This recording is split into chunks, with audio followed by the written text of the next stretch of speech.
This podcast may contain subject matter that some listeners may find disturbing or harmful. Audience discretion is advised.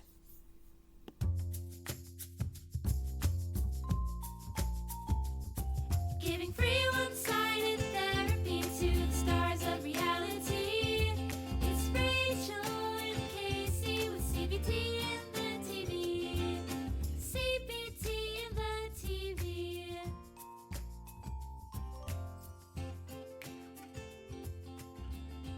All right. Hello, darlings, dears, and fellow queers, and welcome back to CBT in the TV. As always, I am Kacie, not Rachel. And I'm Rachel, not Kacie. And this week, we are delving into Toddlers and Tiaras, Season 3, Episode 1, Les Maisons de Paris. Before we get too far into that, though, we do need to, I'd say we need to check in with Rachel and Kacie's Jar of Fun, but unfortunately, it died today. It's left me feeling a little bit sassy and zesty. So instead of grabbing a question out of the jar, I'm just going to ask you, Rachel, does anything have you feeling sassy and zesty this week? You mean other than being without a car because I totaled mine last week? I mean, hey, if that's what's got you feeling sassy and zesty, then that's what's got you feeling sassy and zesty. I am feeling sassy and zesty about many things, not least of which being people being upset about the Dance Moms revival and Ashlyn doing a dance. Jean-Benet Ramsey. Do I think it's the most appropriate thing for a child to be dancing about? No. Do I think that we're focusing on the missing white girl trope again? Absolutely, because it's not like the first solo given on that show wasn't given to a child of Asian descent, and it was about American voodoo. So check in with our snacks and drinks of the day. Rachel, what you got going? And don't forget, for all of our lovely listeners, to make sure that you are drinking and eating right along with us, because you are important and deserve to be fed and hydrated. I have Cocoa Dino Bites, which is far superior to Cocoa Krispies and Cocoa Pebbles. I have my classic Kirkland Signature Tropical Mango Vitamin Water. I have my emotional support water bottle and some like air fried mochi nuggets that make them crispy and crunchy. And with all of that out of the way, it's time for us to go ahead and dive on into the episode. They start with the standard overview of the entire episode, where the director of the pageant, Miss Pamela, tells us that the theme of this week's pageant is Les Maisons de Paris, and this means the House of Paris, and that there will be a total of $12,000 worth of cash and prizes up for grabs this weekend. And then we get a glimpse of the three families we're going to be following this week. We meet Daisy and her mom, April, from Orange, Texas. And mom tells us that she thinks Daisy moves pretty good for a 6-year-old, and we're going to find out what she means by that later. Then we meet Tammy and her 9-year-old daughter, Alex, from Houston, Louisiana, and Tammy tells us that she thinks hair and makeup are the only thing that could really hurt her daughter's chances in the competition this weekend.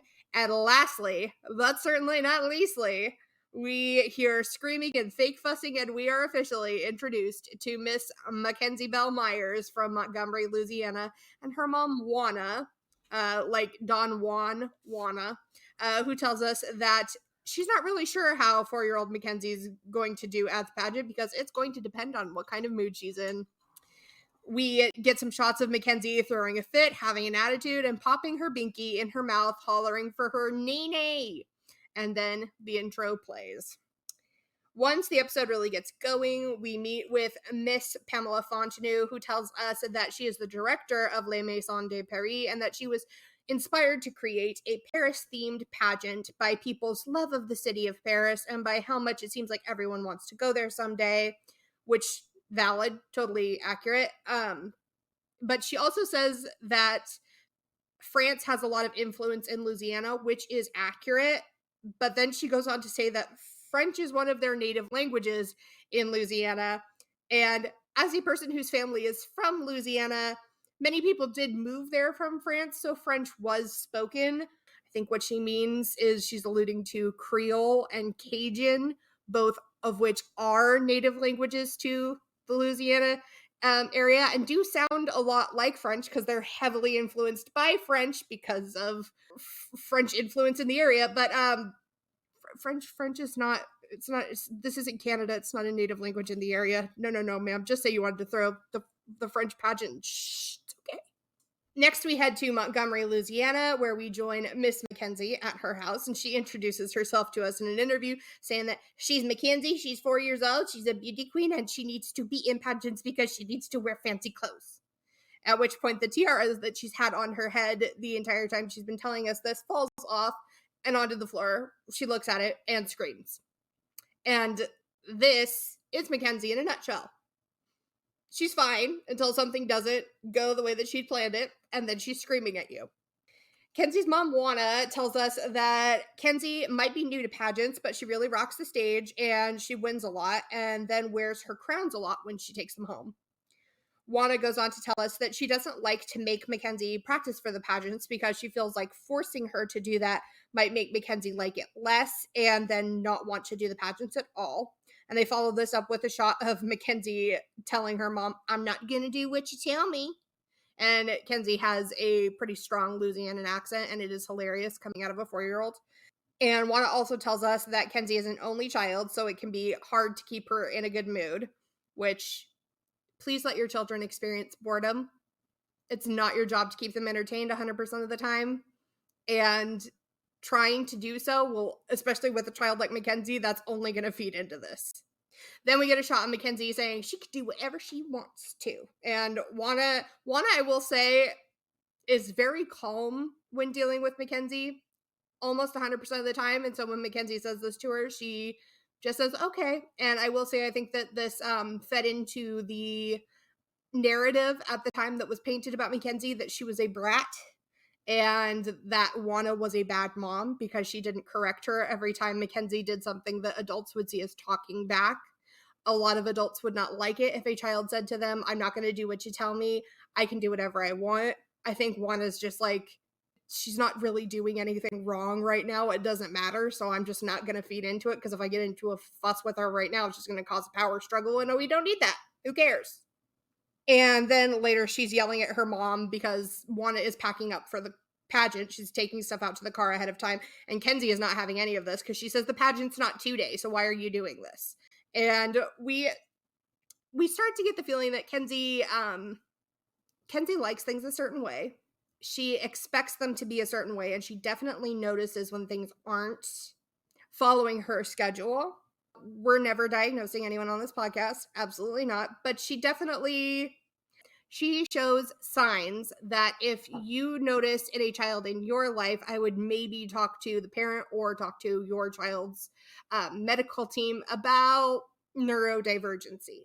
Not saying Mackenzie has it, but oral fixations, a really, really deep desire to have things a certain way and on a certain schedule. And if things aren't going on that schedule, complete meltdowns. Because we didn't have these sorts of conversations at the time that this episode aired, again, people really painted Mackenzie as a brat. She was sensational. She was the kid that didn't care who you were, how old you were, whether or not she was supposed to respect you. If you said something to her she didn't like, she was going to talk back. People also felt that Juana was allowing her to behave this way. Which, to be fair, in part, she was quite passive. Yes, she definitely is passive. And at times throughout this episode, she's even permissive. And as we've covered before on this podcast, permissive parenting and gentle parenting are not the same thing and should never be conflated. However, a lot of what we're going to see moving forward with Juana, I would say actually is gentle parenting, unless she's actually actively harming someone or doing something that is horribly inappropriate. If I make a big deal out of this behavior, she's just going to realize she gets the attention she wants from it. So she avoids those situations. Is 100% of what she's doing correct or good? No. Is a lot of it something that... Is that true for all parents, though? Like, none of them are going to be 100%. There's no such thing as a perfect parent. We've talked about that here, too, as well. And I think people back in the day were definitely quite quick to judge Mackenzie and her mom. Then we head over to Orange, Texas, which I love the name of this, and I have highlighted every section of this family in orange, to meet up with Daisy and April. April tells us that Daisy has all eyes on her when she hits the stage, and Daisy tells us that she wants to be Miss America when she grows up.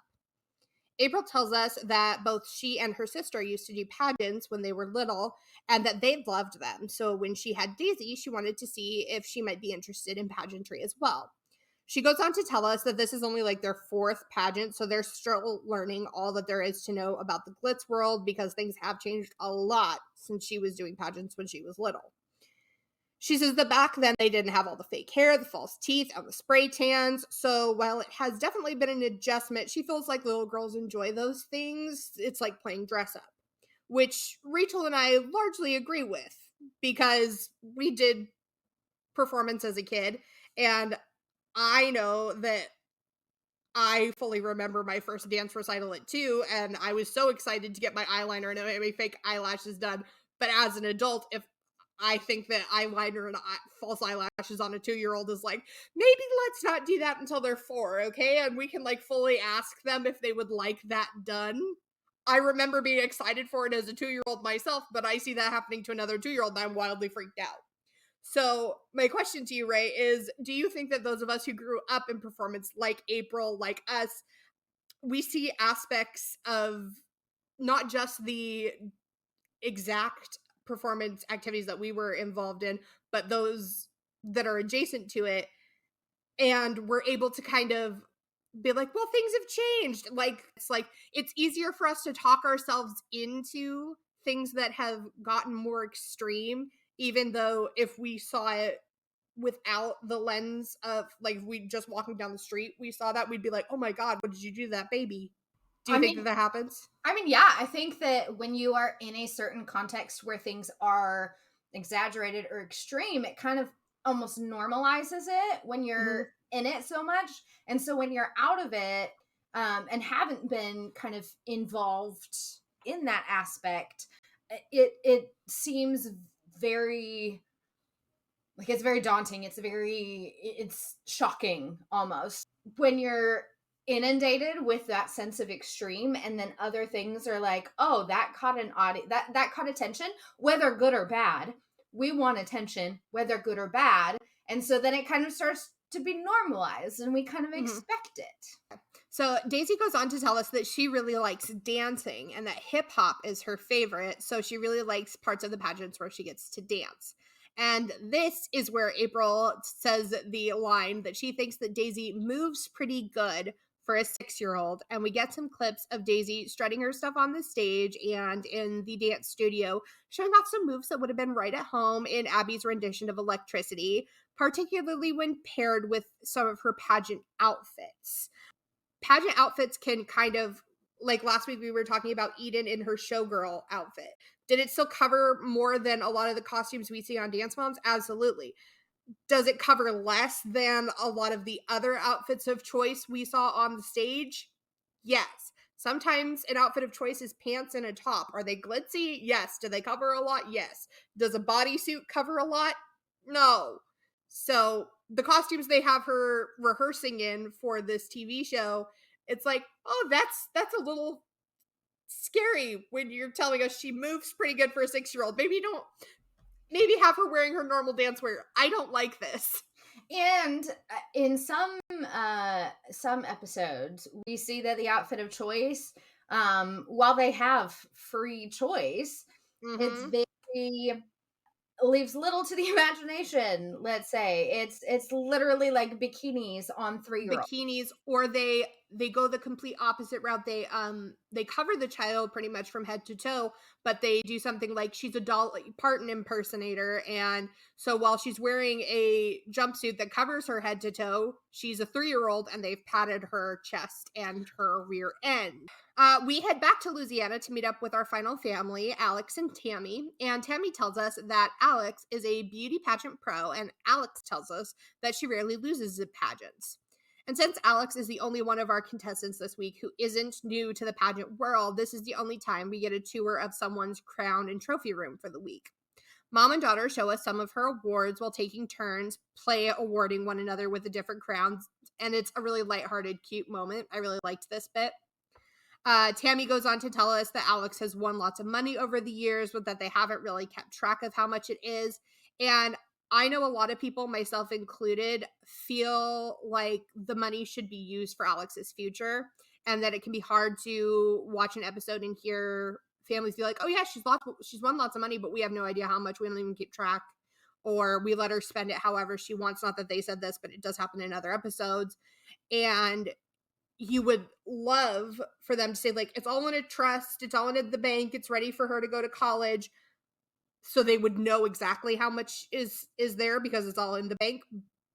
But really, it's not our business. And also, chances are, if a family has this much money to spend on pageants, they probably had the money to put into a college account. So we don't know that they don't already have her set up, and it's not our business to know. So while it's hard for us to hear that she's just allowed to do with the money what she wants and that they don't keep track of it, it's not our business, and we need to calm down. We head back to Kenzie's house, where from the street, production makes it seem like we can hear Mackenzie screaming, although I'm 1,000,000% sure it's just her backpack. Wanda tells us that Kenzie's very excited to go to the spa for Diva Day, and honestly, I can only imagine what hard work it must be to be Mackenzie all day, every day, so I would need a spa day too. And her mother probably needs a spa day as well. Like, oh yes, to have a tenth of the energy that Mackenzie has. Right? I have this theory that we're born with all the energy we're ever going to get, and we use most of it in our childhoods. So by the time we're like 25, we're like, why am I so tired? They head to the car, and just before she's about to get loaded into her car seat, Kenzie realizes that the worst has happened. This is not a drill. They forgot her Nene. The Nene to Mackenzie is as iconic as Billy Bob and Bobby Sue were to Eden in our last episode. This is a big deal. Wanda calmly assures Mackenzie that she'll get the Nene for her as soon as she's done loading the car, but Kenzie cannot wait that long. She's already sprinting back to the house, screaming Nene's name at the top of her lungs. And once she's back inside, Kenzie is searching high and low for Nene, hollering that Nene's in her room. She's like practically pulling her hair out. When Wanda walks back in, calm as ever, and takes the Nene off the top of a full bookshelf, like floor-to-ceiling bookshelf, where Kenzie could neither see nor reach it, Mackenzie pops the Nene, which is her binky, into her mouth with a pop sound effect, like the lollipop from production, and with that, we learn that Nene is what Mackenzie calls her pacifier. I will say that Wanda not screaming at Mackenzie or getting into a battle of wills when she says about when she'd get the Nene, and continuing just to load the car and go about what she was doing is another thing that I think at the time, like, and letting Mackenzie run off and go look for the Nene herself, people are like, oh my god, she's such a brat, she gets to run the roost. But Wanda was very clearly telling her, like, I will do it for you, and your needs will be met when I'm done doing what I'm doing. But also, I think that there's a part of it where Mackenzie probably knows more where she left it, and she probably wouldn't be able to verbally describe it. And so Wanda could be looking around where... But where it was left is there's no way Mackenzie could have put it there. It's way up on the top of a floor-to-ceiling bookshelf. Wanda or Mackenzie's father, an adult, had to have put it there. It's also something that was glossed over in this episode. It's very clear that Mackenzie does not have unfettered access to Nene. It is given to her at specific times when it is appropriate. And I also think that it was overlooked that if this were a blanket or a teddy bear, no one would have batted an eye that a 4-year-old needed her security item all the time.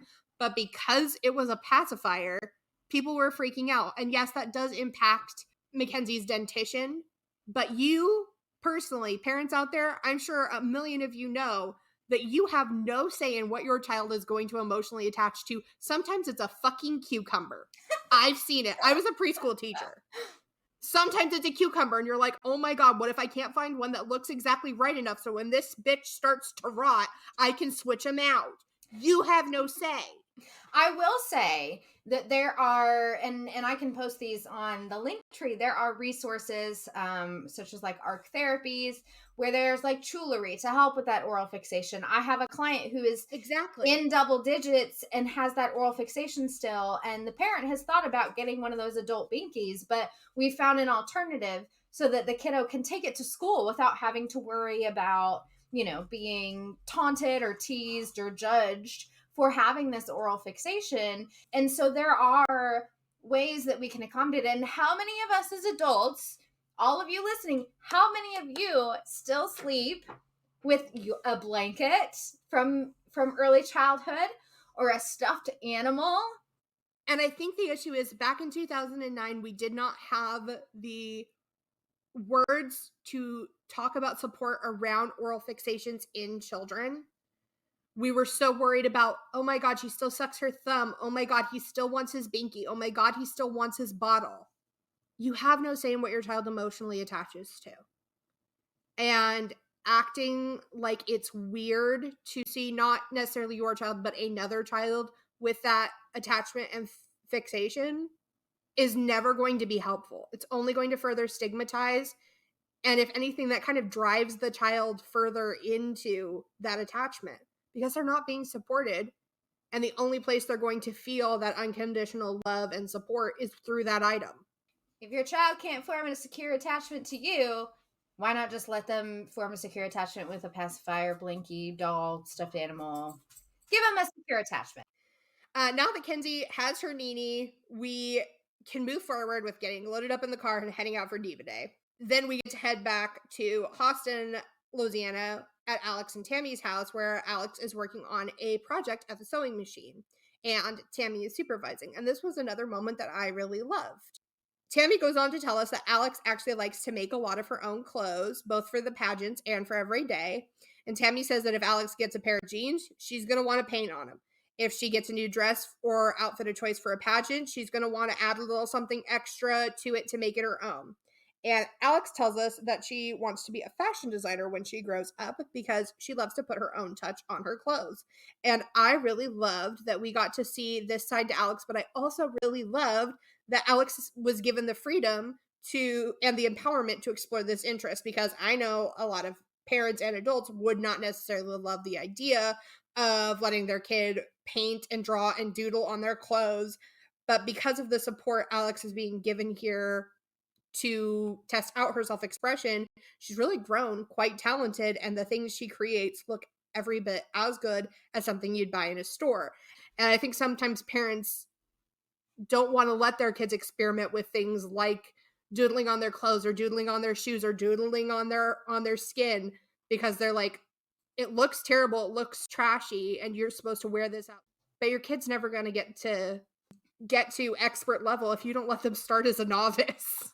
I think a lot of times parents in the pageant world, but they're in it for kind of the optics. Like they want everything to be absolutely perfect. And if you hand something to a 7-year-old, it's not going to be 100%. It's not going to be the finesse kind of perfection that a lot of these parents strive for on the stage. Well, and to give her that empowerment to take responsibility for it, to invest in it herself, she'll want to do pageants more because she has so much say in it. Well, and we're going to see later that this mom herself does struggle with perfectionism. She's going to have a big issue with hair and makeup. But it's so nice to see that she's like, yeah, I'll let her draw on her pants. She can mess with her hair bows. And that once she got to a point where she was like, you know what you're doing, she got to have a say in what her pageant looks were. So much so that once they show us Alex's pageant closet, which reminded me of like the very first episode of Hannah Montana, behind my closet is my closet. And they pull out this one particular item, which is a pair of flared jeans with Alex's picture painted on the bottom of one leg. Alex tells us that she got the idea for them after they got this one particular stage shot back. It's these pictures that they take with the kids on the stage if you've done dance or cheer. It's an action shot. She noticed that when she started wearing them at the pageants, that other girls started showing up with jeans with their picture on them. So while she wouldn't necessarily call herself a trendsetter, she does know that she started a couple of trends, and she's very demure, very mindful about how she talks about it. But mom, she's beaming from ear to ear. When she talks about it, she's smiling so big, her cheeks are up to her eyebrows. Tammy tells us that this little pair of jeans ended up becoming one of the most copied outfits that Alex ever had, and she's just beaming with so much pride. And it's so good to hear so much unwavering enthusiasm and support for a child's interest juxtaposed against what we heard in last week's episode.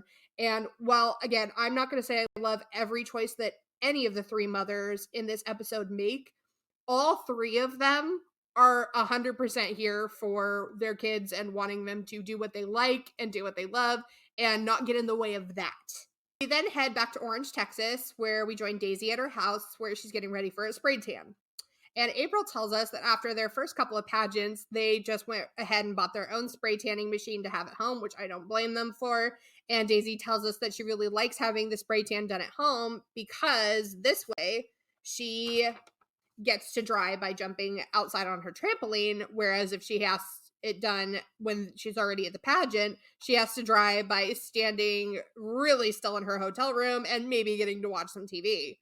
I do wish that we could say that this was all that we need to talk about in this segment, that it was nice and lighthearted and cute, but of course it's not because it's reality television featuring a child getting spray tanned. So we have to talk about some icky stuff. April talks with both Daisy and us in her own interview about spray tanning in a way that I distinctly don't love. She asks Daisy how, quote, dark she wants to be, and then reminds her that they can't go, quote, too dark because last time one of the judges didn't like that.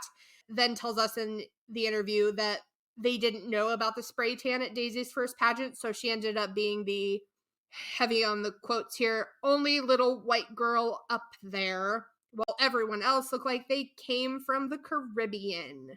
Tinting your skin as an activity that's so safe that even your child can participate in it is just dripping in so much white privilege that I cannot handle it. Stage makeup's a real thing. And if they're going to be a lot of stage lights on you, which at some pageants they are on stages, fair, but most of the pageants we watch on Toddlers and Tiaras, they're just in the hotel ballroom. They don't need the spray tan. But it's become so entrenched and so ingrained in the glitz full package look that they do it no matter what.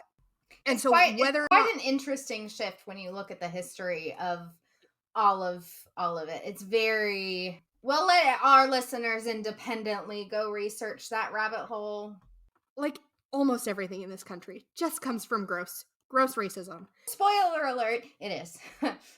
So the idea that something that came from pretty white children turning around to, but don't be too white children, makes me like, beam me up, get me out of here. And in other episodes, we actually see some, I guess they're biracial. I can't remember exactly the child, but I remember the situation.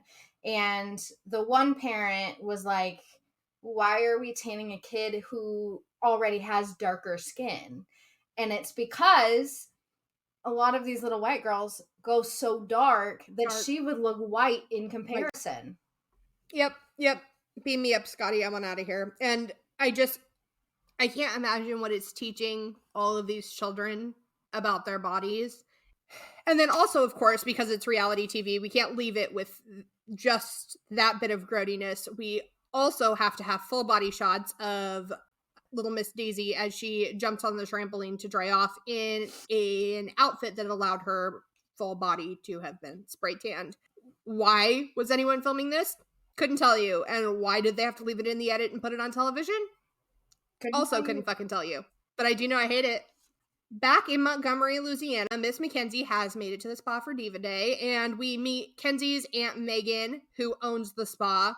Aunt Megan has to be like the cool aunt. I can't even imagine having an aunt that owned a spa. And Aunt Megan has everything set up for Mackenzie's visit, including a little Mackenzie-sized pink armchair, a face mask, all mixed up and ready to go in a bowl for application, and a plate of cucumbers for Mackenzie's eyes. But of course, Mackenzie, being 4 years old, just assumes they're a snack and stuffs a couple in her mouth. We love it.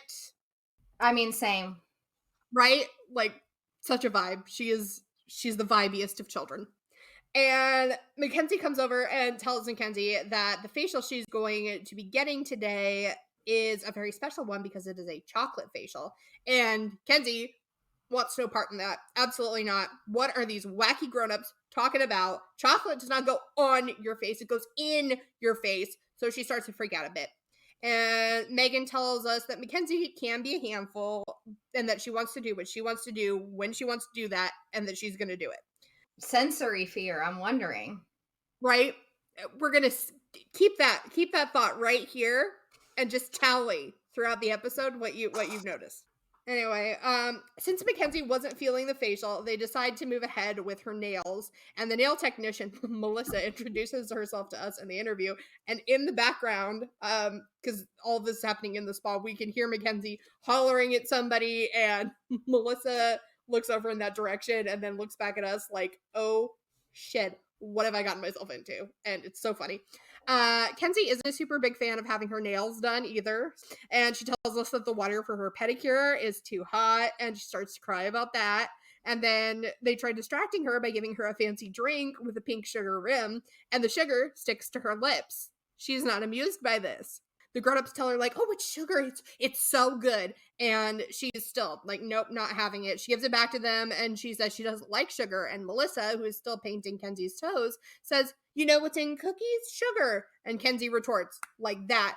Well, I don't want sugar in drink.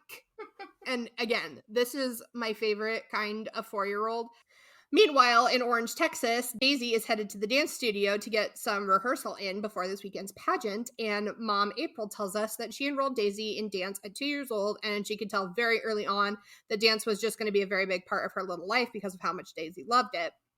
April also tells us that she thinks that Daisy is a little more mature than most 6-year-olds, and this is intercut with lots of shots of Daisy doing some moves that are similar to the ones Abby gives her girls when she tells them that she wants them to be hot and dynamic, while also having Daisy rehearse in a costume that looks very much like something Abby would think is cute when she wants her girls to look hot and dynamic.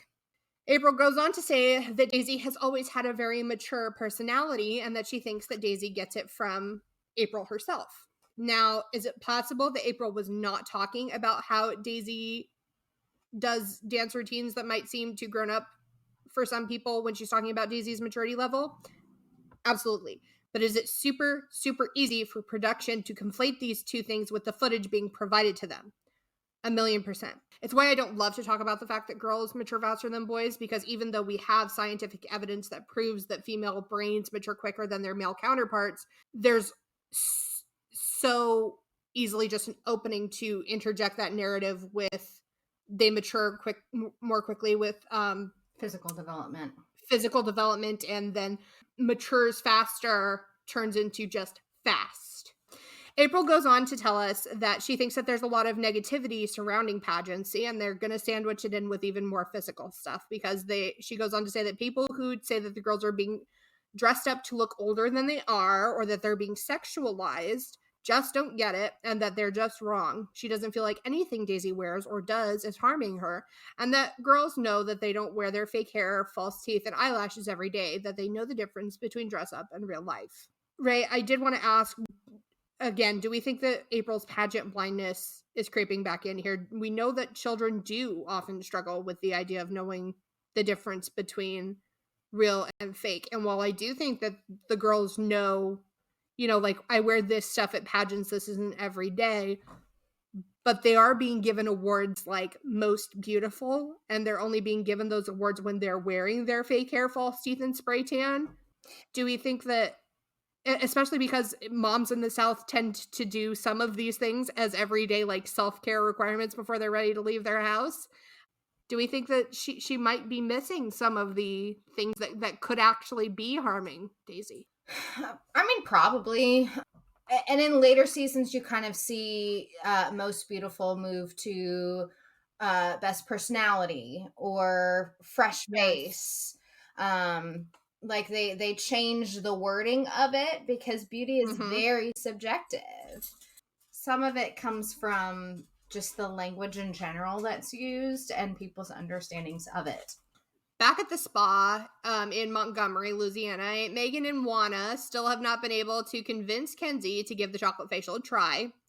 Aunt Megan volunteers as tribute and asks Kenzie if she wants to see how fun it would be to paint the chocolate onto someone else's face in order to see if that would, like, convince her to give it a go.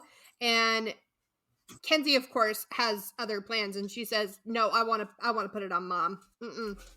And I have to say that I think this was another part of the episode that people thought Kenzie's family were letting her run the roost, and it added to the whole like brat narrative.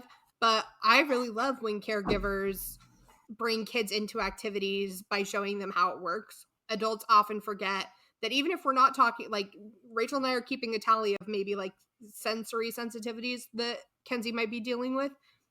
But for all kids, like we get upset with them when they play with their food. Imagine people just continuously setting down weird looking stuff in front of you that you've never seen before. Never, it smells different. It doesn't look like the stuff that you're used to, and they just keep telling you to don't mess with it, don't play with it, just eat it, just put it in your mouth. You'd be freaked out. And I think it's important for Mackenzie too to see her mom do it, because there's probably like a safety thing, like, well, if Mom does it, then it's probably going to be safe for me, and then it's going to be okay for me to do it. But it's also just like Mom leading the way, Mom modeling what she's expecting. Because by taking the time to walk your child through an activity or participating alongside your child, you're helping them gain understanding of what's going on, build agency about whether or not they really do feel comfortable moving forward with the activity, allowing them to make informed choices, and creating lasting memories. I wouldn't be surprised if Mackenzie still remembers this spa day right now. It was so funny. It was so goofy. And we just really have to stop expecting kids to always do what we say because we said to every single time. Sometimes is it necessary for safety? Absolutely. I'm not saying you can't say just get out of the road and yank them back onto the sidewalk. Not saying that. But I am saying that for a chocolate facial, she doesn't have to shut up and listen just because you told her to. Anyway, Juana agrees to put the chocolate on her face, and Kenzie gives her the full treatment with cucumbers on her eyes and everything, and Kenzie just thinks everything about giving her mom this facial is wildly funny, and she's giggling and twirling all over the place. After seeing how much fun her mom had with the facial, Kenzie is convinced to give it a go herself, and she does still try to get away from it, Megan, a little bit, because getting it painted on tickles.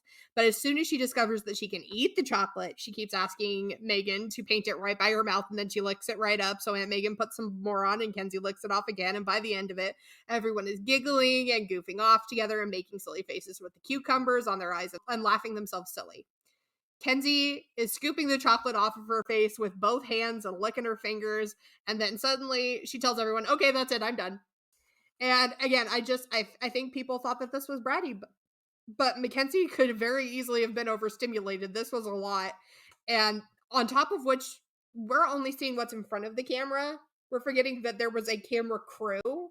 Like, it's a lot with lights, and like whether or not she has sensory issues, this would be overstimulating to any 4-year-old, and tiring to any 4-year-old. And as adults, it's fine for us to say, no, I don't want to do that, or I need to leave now. But it's only been in the last few years that we allow children to say, like, nope, I've reached my limit, I'm done. And I think it's sad that before that, we just thought that kids like Mackenzie were talking back, because kids' boundaries do matter. Back in Houston, Tammy is taking Alex to the salon for a deep conditioning hair treatment, and I'm really glad they chose to highlight Kenzie getting a facial and Alex getting some important hair care, because we're usually made to watch the kids getting their hair bleached, their teeth whitened, their eyebrows waxed, and it's just nice to see the kids being cared for. And the hairstylist tells us that it's really, really important for pageant kids to get their hair deep conditioned regularly, because lots of them get highlights, and then there's all that heat from the styling tools and the excess products that most children's hair does not encounter. And while Alex is getting pampered, Tammy tells us that they're going to the pageant with their pageant team, and that within their team, the girls' competition is already going to be really tight. And she says that this is a big pageant, and they're only bringing something like 11 girls. So if the competition is going to be this tough just between their own teammates, you can only imagine how many other really good contestants will be showing up. Alex gets a blowout after her treatment, and the hairdresser says that he's going to give her Texas hair, which, for those of us who don't know, in Texas, they believe that the higher the hair, the closer to God. So Alex leaves with some serious volume, and her hairdresser wishes her luck this weekend and tells her that he knows she'll do really well, and Tammy and Alex head on out. Back in Montgomery, Mackenzie has made it home from Diva Day, and Juana asks Mackenzie if she wants to help her get her wiglets. These are little hair pieces you use to make updos, rolled into curlers for the pageant. Juana tells us that Kenzie loves to be involved with helping her get ready for the pageants, but that it can also be difficult to keep her attention. And this is where I would say Juana tends to slip into some permissive parenting. Kenzie tells her mom that she doesn't like the rollers because they're hot, so tally.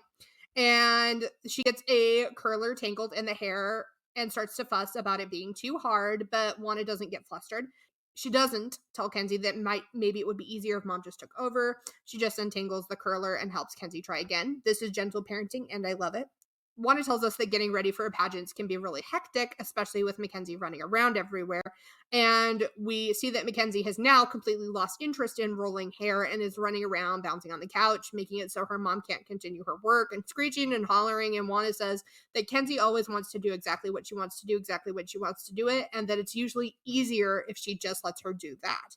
This is permissive parenting because Mackenzie is now in Juana's way. She's taking over the whole couch, and that's where Juana has her setup done. And she needs to tell Mackenzie, you can play over here if you're done rolling the hair, but mom needs to sit here. And it's also not safe for Mackenzie to be bouncing on the couch with the hot rollers right there.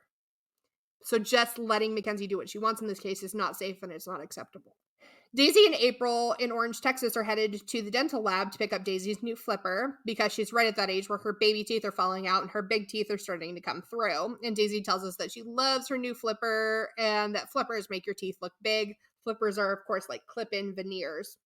And the dentist who made Daisy's fancy new fangs tells us that he was a little taken aback the first time he was asked to make one of these for a child because before he found out about pageantry, he thought that clip-on fake teeth were really only for adults, and being asked to make one for a 3-year-old was a little bit of a surprise. I can only imagine.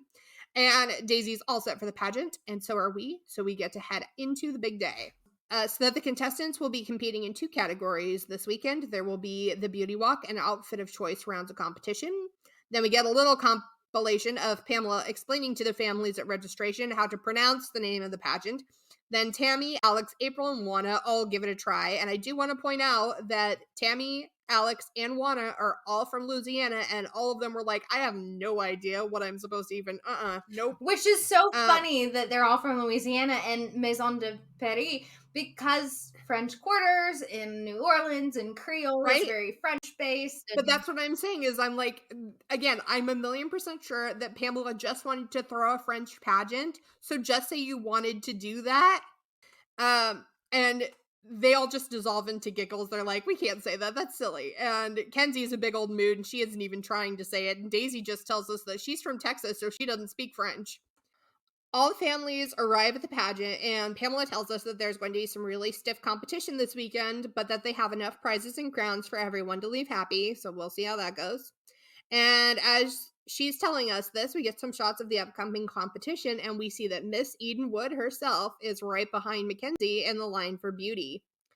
Alex is getting ready for beauty, and we learn that the team her mom was telling us about earlier is the same team that Eden's on. Alex's coach is Miss Christie. Christy is doing Alex's hair for beauty, and she tells us that normally Tammy would be the one doing Alex's hair, but that she was just too nervous about it today, so Christy is taking over. And Alex tells her mom that she's just nervous because of her hormones, and everyone laughs. We join Miss Mackenzie on the hunt for Nene, and while it looks like her hair and makeup are all done, we all know that a beauty queen is nothing without her Nene. And I have to say that production really did Kenzie dirty with this edit because they play creepy music box music while Mackenzie peeks around corners and looks at herself in the window reflection while twirling around saying, Nene, Nene. And they make her seem like every creepy kid in every horror movie you've ever seen. While this might seem funny to watch on television, that is a real person that they did that to, and she's not a character, and she still gets asked about her Nene to this day. It's like Vivi with the, I hurt my finger, I hope I can still dance. Like, she hates being asked about that, and Mackenzie probably doesn't enjoy this either. Juana tells us that she's hoping that Nene won't be in Mackenzie's life for too much longer because they have been talking about giving the Nene to the Nene fairy and that they're hoping the transition will go smoothly.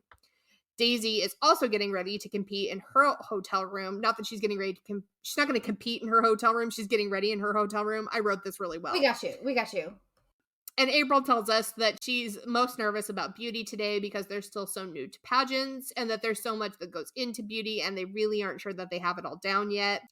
Daisy tells us that her grandma is putting on her makeup today and that she's really excited about going on stage and that she's ready because she had some donuts and they give her lots of energy and that she's had some Red Bull. And we learned that over the course of the day, Daisy has had almost 3 entire cans of Red Bull. Children under 12 aren't even supposed to use caffeine really at all.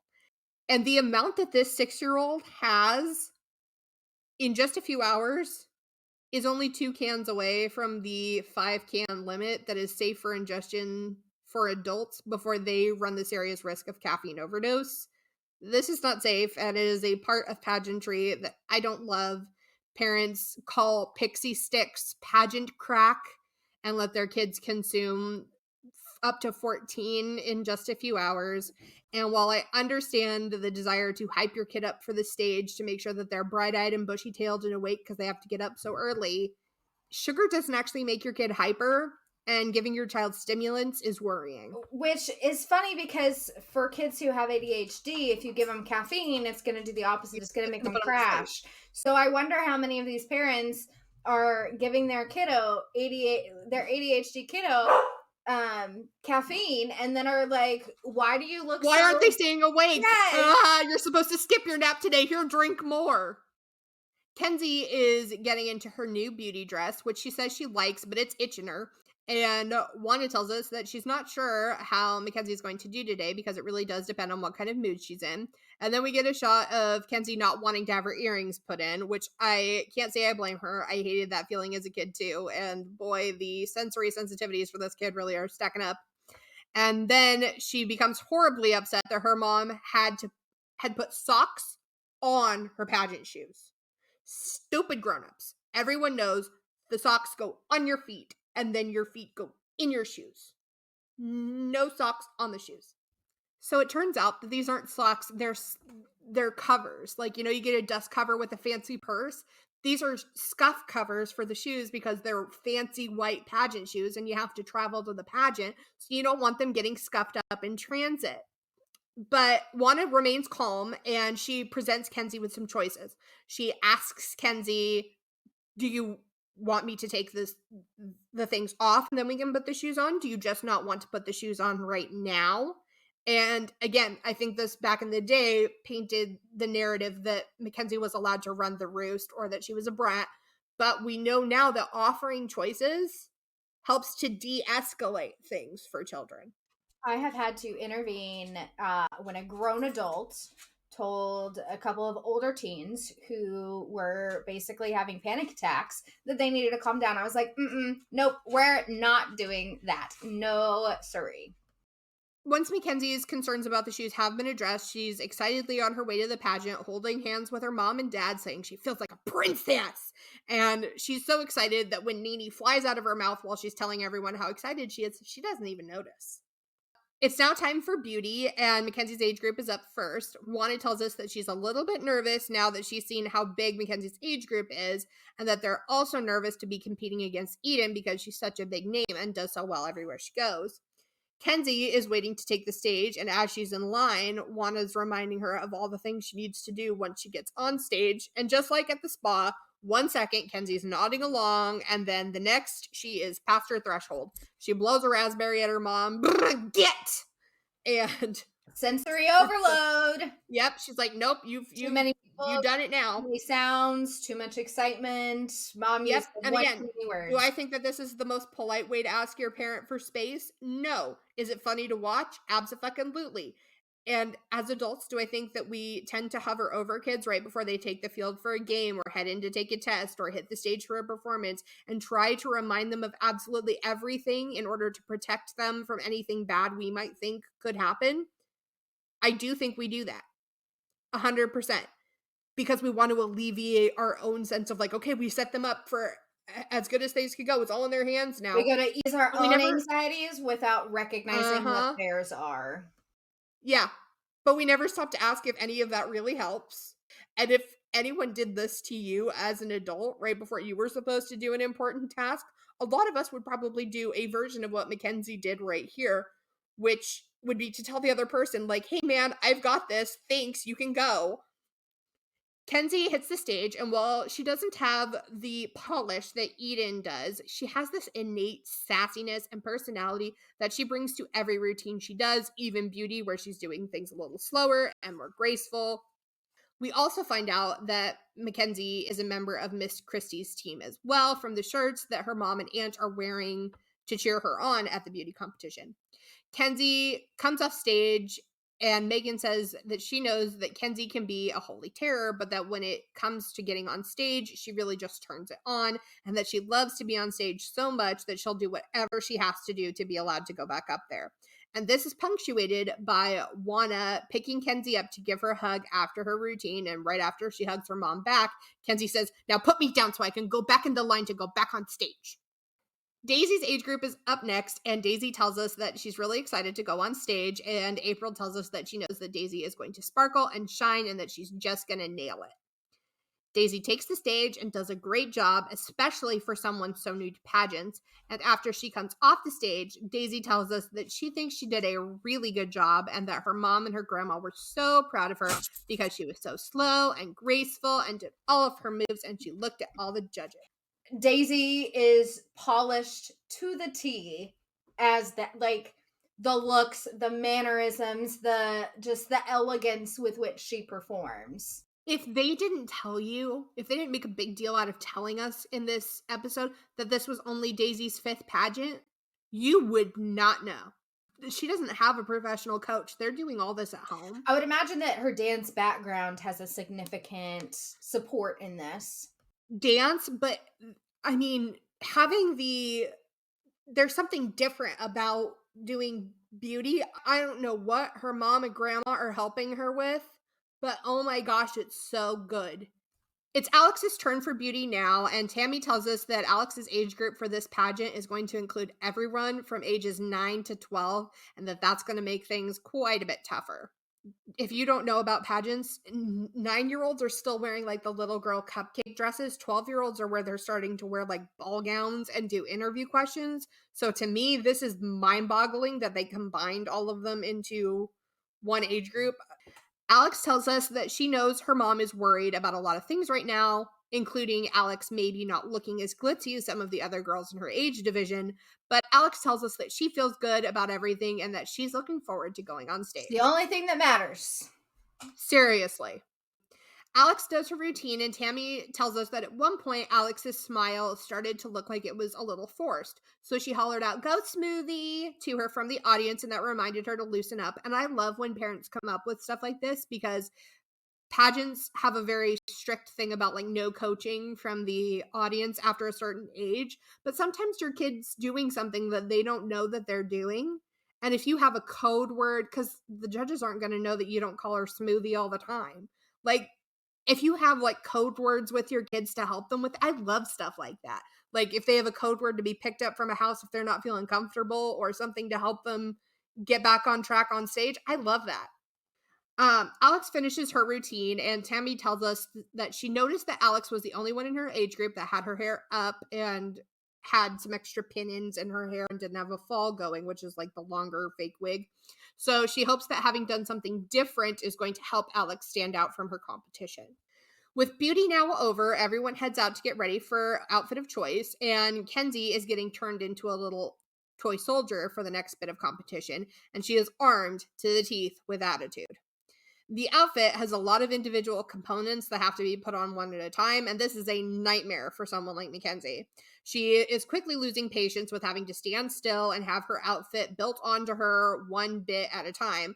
And so she starts asking why she has to do all of this and telling her mom that I can't do all this. I'm not doing this, in her little southern drawl. And she's like, no, I can't. I'm sorry. I'm not doing it. I can't. Again, I think that adults tend to think that kids are talking back when they vent their frustrations to us like this, but they never ask how they'd feel if someone was doing to them what they're doing to them. No one dresses you up like a doll when you're an adult unless you ask them to. And also, like, asserting your autonomy as a child is not talking back. Kenzie continues to be annoyed by her outfit and by all the people stuffing her into it, so she tells them that they are driving her nuts. And I think this "you are driving me nuts" is probably the thing that I was like, this kid right here, it's me, it me. And Kenzie tells her mom that she doesn't want to wear the costume anymore and tells her mom to take it off, and Juana tells her that Miss Christie will help her take it off. And I think Mackenzie, like when you were a kid, if your parents said like, I'll consider it, you knew if that meant like yes or no. I think Kenzie knows that if mom is saying Miss Christie's going to help her take it off, that means it's going to happen later. And Kenzie does not want to wait. She wants it off now. So she's now melting all the way down. She's screaming, she's stomping, and Juana goes over to Kenzie and tells her to stop. And Kenzie stops abruptly and tells Juana to just take her to the pageant. I just want to know what we think of like Mackenzie's like whiplash inducing turnaround here. She went from having like full blown fit to being like, just take me to the pageant. I think she realized her mom was setting a boundary. And that if she did not comply with said boundary, that she wouldn't get to do the thing that she wants to do, which is the pageant. Yep. And so she, in all of her fighting PDA, which PDA is pathological demand avoidance, for those who don't know, I think her PDA was like cost benefit analysis. If I don't, then I can't. Daisy is also getting ready for outfit of choice, and April tells us that she's the most nervous for this category, even though earlier she told us she was the most nervous for beauty. I think April's just the most nervous for this pageant. She says she's the most nervous about this one because Daisy has a completely new routine with a new outfit, and everything is new, and that Daisy only learned the routine this week, so there's a really good chance she could forget it. Kenzie heads to Miss Christie's group area to get her hair and makeup done, and Miss Christie tells us that Kenzie can always be a little bit rowdy, so getting her to sit for hair and makeup can be tough. As Christie works on Mackenzie, she becomes increasingly restless and tries several times to get up and run away from Miss Christie. Juana and Megan are there to physically block her from getting up and getting away from her chair, and they calmly explain to Mackenzie that there are lots of other kids here waiting for Miss Christie to do their hair and makeup, and that they want to do what Mackenzie is doing, and that if she keeps running away, those children will not get their turn. And while they love that they are explaining the natural consequences of Kenzie's actions to her and offering calm and measured support to Mackenzie instead of just yelling at her, I'm not surprised that Mackenzie isn't grasping why she needs to sit still right now, since Juana told us that she often just lets Mackenzie do whatever she wants when it comes to running around at home. And I think that Mackenzie could probably really benefit from playing pageant instead of rehearsing, because mom says she doesn't like to make her practice. Mom could let Mackenzie play the pageant coach. She could pretend to be Miss Christie, and Juana could pretend to be Mackenzie and show her how important sitting still is for her hair and makeup. And if Mackenzie likes something like being timed, because kids react to different things. So if Mackenzie likes setting timing records of how quick she can do something or how long she can do something, how long can she sit still and always try to break her personal record? By letting her do whatever she wants to do whenever she wants to do it at home, even when something important is going on, you set her up for failure in moments like this, because she doesn't understand the boundary around having to sit still to have her hair and makeup done by someone else, or that what she's doing would impact someone else. Kenzie begins chewing on her gloves and asking for her Nini. She tries to pull away from her chair again, and she wants to go get Nini herself, but Juana says she'll go get it. But in order for that to happen, Mackenzie needs to sit down, and so she pushes Mackenzie back into the chair. Of course, Kenzie takes this as an assaulting push rather than a corrective one, and so she pushes Wanda right back, who, since she's squatting down in front of Mackenzie to talk to her on her level, falls all the way down onto the floor. And Aunt Megan and Wanda tell her absolutely not, no pushing, but Mackenzie is now just screaming for Nini. We do get the feeling that some of the other adults at Miss Christie's dressing area are starting to feel like someone just needs to rein this kid in already. Mackenzie is sassing. She's putting hands on an adult. She's screaming for her binky at 4 years old. So one of the other women at the table tells Mackenzie that maybe her Nini went home because she was being ugly. But we don't have to worry about Mackenzie taking any of this too hard, because she's having absolutely none of this lady's nonsense. She looks right at her and says through gritted teeth that Nini doesn't know the way home.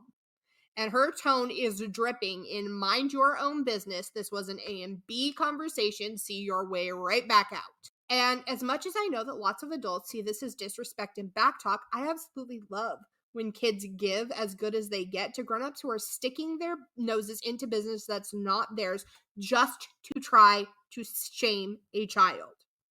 It does take a village, but if you're not being called in and you're not actually a part of that child's village, get the fuck out. Also doesn't help with establishing the respect or boundaries from the parent. The parent needs to establish that. And Juana knew what was going on and she was dealing with it. You're not helping. Miss Christie finishes Kenzie's hair and makeup and tells us that she's pretty sure that Mackenzie only has one goal today, and that's just to get on the stage. Right before outfit of choice, Juana tells us that today has been really hard for her because Mackenzie did have a bit of a breakdown and that it really hurts her when Mackenzie behaves this way towards other people and towards her. She also says that she knows they're still really new to pageants and that pageant days are still a lot to handle for kids as little as Mackenzie.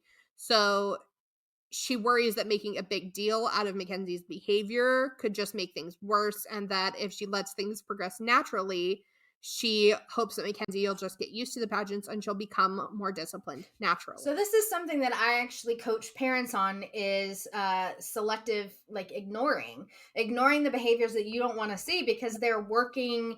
Their entire goal is to get your attention, unless do not ignore it if it is a safety issue. Then you intervene. But if it's just they're causing chaos, maybe they're throwing a fit and pulling out all of the clothes in their drawer, we address that when it's done and we say, you made the mess, you get to help clean it up. But in that moment, you just ignore it because maybe they'll get bored and be done with it. Alex is next to get her hair done by Miss Christie, and Tammy is nervous about it all over again. She tells us that Christie has so many girls to get ready and that they can just start to get kind of rushed and that nothing ends up getting done right.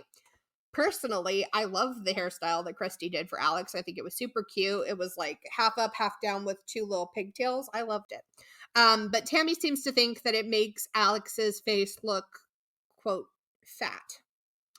And she wants Alex to run her routine before they head back into the ballroom because she feels like Alex's hair is such a mess that she needs to see what it's going to look like moving around before she lets Alex even think about going on stage. Alex tells her mom that she doesn't want to do her routine before she goes because she's worried about being late, and Tammy asks Alex if she'd rather lose part of a point for lateness or lose several points for bad hair, and Alex just sighs and is like, look, I don't even care at this point. It's time for outfit of choice, and some of the judges tell us what they'll be looking for. One of the judges tells us that she wants a lot of personality and outfits that fit the theme of the pageant. Another one of the judges tells us that she thinks that sometimes the routines in this category can be a little too much for the age of some of the girls, and this is paired with shots of some of the routines that look similar to what we saw Daisy working on earlier in the episode, so we'll just have to see how things go. Kenzie is up first, and while she's in line to go on stage, she once again does not want her mom bothering her, so she waves her off, telling her to get.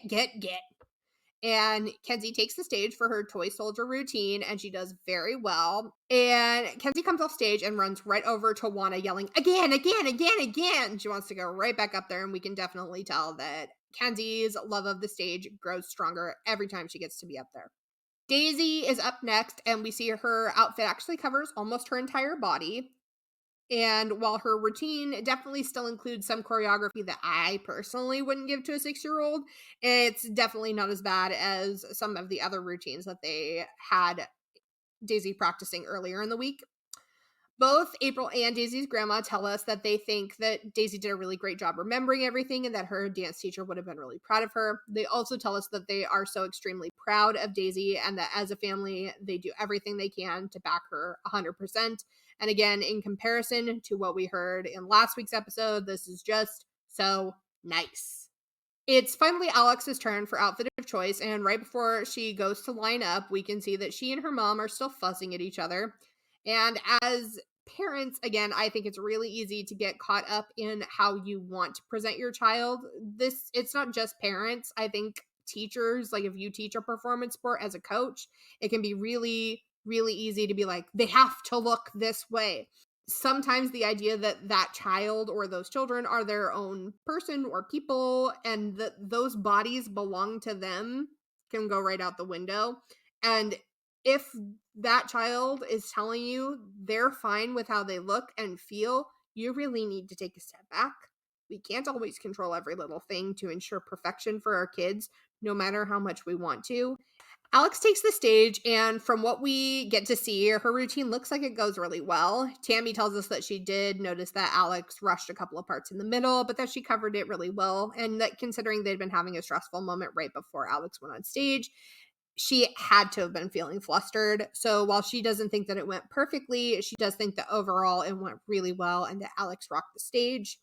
We get ready for crowning, and the head scorekeeper tells us that while she was tabulating the scores for the top titles, it ended up coming down to a 10th of a point between first and second.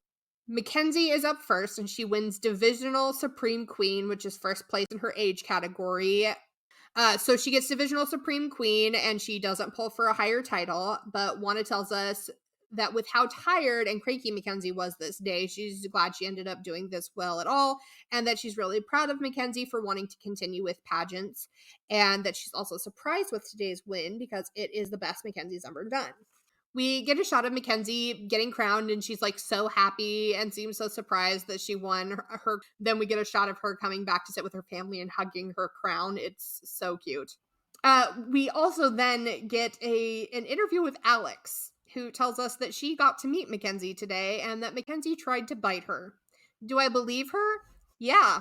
Do I think that it was necessary to include this in the episode?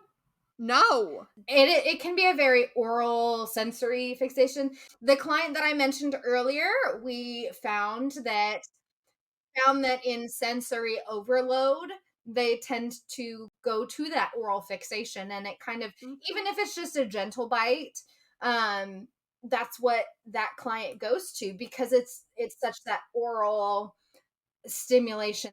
And we know that Mackenzie has an oral fixation. Daisy's age group grows up for crowning next, and April tells us that they will be a little disappointed if she doesn't get the big crown.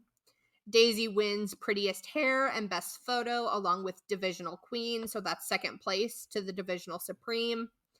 Daisy sits back down with her family and tells her grandma that it's okay because she might get a bigger crown later. And when grandma tries to explain to her that it doesn't work this way at this particular pageant, she and Daisy get into a playful argument of, but you might not, you might not. And it's a very cute moment and a very age appropriate way to approach what could have been a sad moment for Daisy. And in an interview later, Daisy does tell us that she's a little tiny bit disappointed that she didn't win a big title, but that she just tells the person who got the big crown, congratulations, and that they'll get him next time. Not that she tells them that part, but that's how she thinks. And this is a really great outlook coming from a 6-year-old. And this, to me, is potentially what I think her mom was talking about when she says that Daisy has a more mature personality than most 6-year-olds. But it got conflated with all that yucky stuff, as is so often the case, and I hate it. And also, caregiver responses to disappointments play a huge factor. So the parents who are really upset that their kid gets Divisional Queen and they kind of storm out and we're never coming back to this pageant and blah, blah, blah. The kid internalizes that. It's finally Alex's turn for crowning, and after all that hubbub about Alex's hair, she wins Best Hair and Prettiest Supreme Queen, so first place in her age group, which makes sense considering how big they made her age category. Tammy tells us that she guesses she doesn't know everything because Alex did win Best Hair, but she makes some bless your heart style comments to Miss Christie about how she still didn't think that it flattered Alex's face, and Christie just tells her that she should do it herself then next time, and snaps for Miss Christie. Don't interact with the drama. Alex tells us that she's pretty bummed she didn't win the overall, but that she thinks Divisional Supreme is still a pretty good title.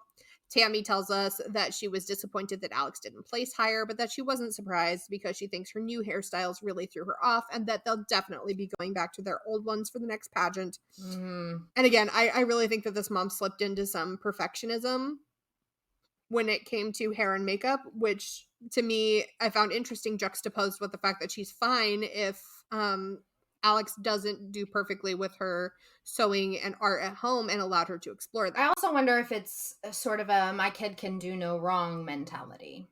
Maybe. Anyway, Miss Eden wins the ultimate Grand Supreme, and Kenzie jumps up and down, cheering, "Yay, Eden! Good job, Eden!" And it is too cute. The episode closes with a little extra Mackenzie.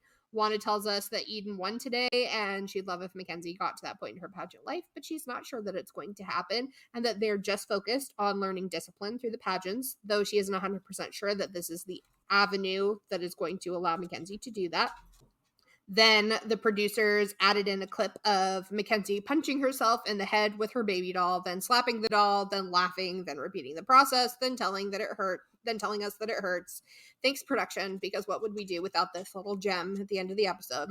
And that is the end of the episode, season 3, episode 1 of Toddlers and Tiaras. I think our hot button issues are definitely going to be some white privilege and how to talk to your children about anti-racism, because if children of color are old enough to experience that at all ages, your children are old enough to learn about it age appropriately at all ages. Mm-hmm. Pathological demand avoidance. It is not ODD. It is usually not ODD, especially if you factor in trauma or neurodivergence. Rachel, what is your takeaway from the episode? Letting your kid guide their interests will get you much farther than trying to force them into what you think they should be. My takeaway from the episode is you cannot possibly know what your child will attach to emotionally. And, you know, you were a kid once too, and it wouldn't have made you feel good if someone picked on you for your attachment. All right. I think for the most part, that's going to be it for us this week. Thanks for hanging out with us. Thanks for joining me for my villain origin story. And next time we get to have our worlds combine when the showdown.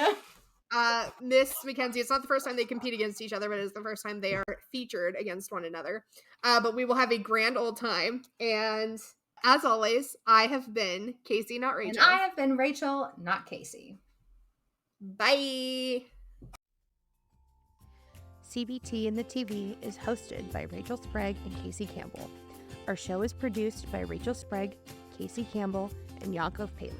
Editing by Yakov Paley. Our theme song was written, composed, and performed by Emily McNally. Please join us on Instagram and TikTok at CBT in the TV for even more fun and access to the resources mentioned in today's episode. Thanks for joining us.